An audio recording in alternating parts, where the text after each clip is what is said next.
Have seen in my other video, I stripped out the transmission, low range on Can-Am 570L.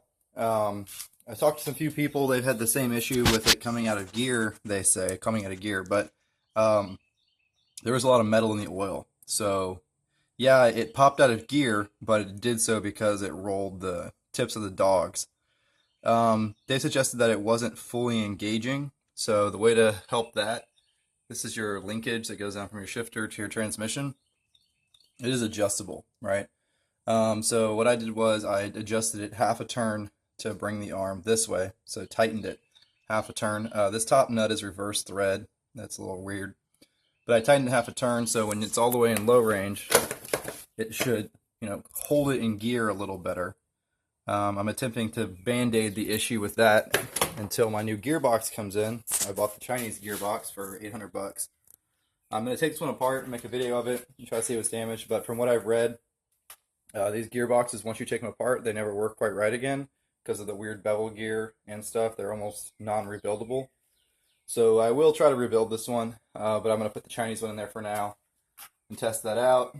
And then if it blows up, I will put the rebuilt one back in it. But I didn't have my bike down too long, so I definitely didn't want to take it to the shop and let those idiots have it for a month. And I definitely didn't want to be trying to rebuild it. So I'll just swap them out for now. Yep, but that might be something that's good to do if you buy one of these bikes before you end up stripping out low range. Is adjust that a little bit. I'm going to ride it around and see if that causes any issues with high range, because now high range might want to jump into low. But, that's what you get when you buy a Chinese piece of junk. Now that this baby's officially out of break-in, I'm going to put on a better belt. This is the stock belt. People have said the best belts are the Maverick belt and the Gates Carbon. The Gates Carbon's a lot cheaper, and I've heard from some people that's better.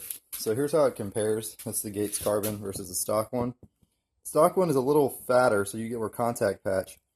But the Gates Carbon feels a lot stiffer. Granted, it's new, but it's supposed to grab harder. And from what I've heard, it's supposed to help with some of the noise. This CVT is extremely noisy.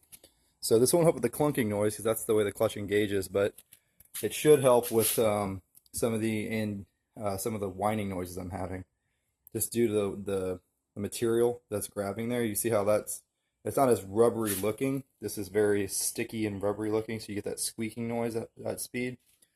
So I'm really hoping that helps some of the problems. I got this belt for 70 bucks on eBay. The best way to get the good deal on it is you just Google the part number, and it'll come up on eBay. But yep, so I'm going to put this baby on. Also, I didn't pull the floorboard to do the belt this time. It's pretty easy. There's only one trick to it. You got to pull the one bolt back here. It lets you push this back like half an inch and gives you enough clearance to get the belt housing off without it. And of course, ultra black your belt housing seal, right? Don't want any leaking. The ultra black's bad stuff too. It was hard to get that belt cover off, so it's definitely sealing good. I just put in the new belt and adjusted the shifter linkage, and you can already tell that at idle it's quieter because the shifter came out of adjustment from the factory. That's a huge fail, Can-Am. You cost me a transmission.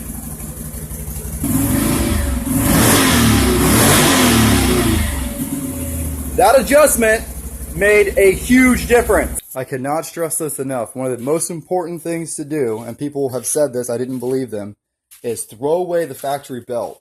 The way the factory belt rides, it makes it super noisy at idle and super noisy at other times. I'm not sure what about this belt it is, but it's so noisy. So by tightening up the adjustment on the shifter, when you put it in low range, it really holds it in low range pretty good now. It's only slipped out of gear a couple times. This transmission is still screwed. There was a ton of metal on the drain plug and a ton of metal in the oil. But I really wish I'd have done that before actually, giving it some gas in low range, because it wasn't fully engaging low range. Also, with the Gates belt, it's a little longer than the factory belt, and it doesn't rub at neutral. So this bike sounds so much better at idle now. That was the best thing I've done so far, is putting the Gates Carbon. All you hear is the engine. You don't hear any squealing at idle. It was so annoying at idle before, or at low revs. You still have a little bit of belt noise at higher RPMs, like cruising at 30 miles an hour, but I'm expecting that to go away slightly once it breaks in. The suspension is still really squeaky. I'm going to grease everything again, but yeah, definitely a good improvement there with the Gates Carbon.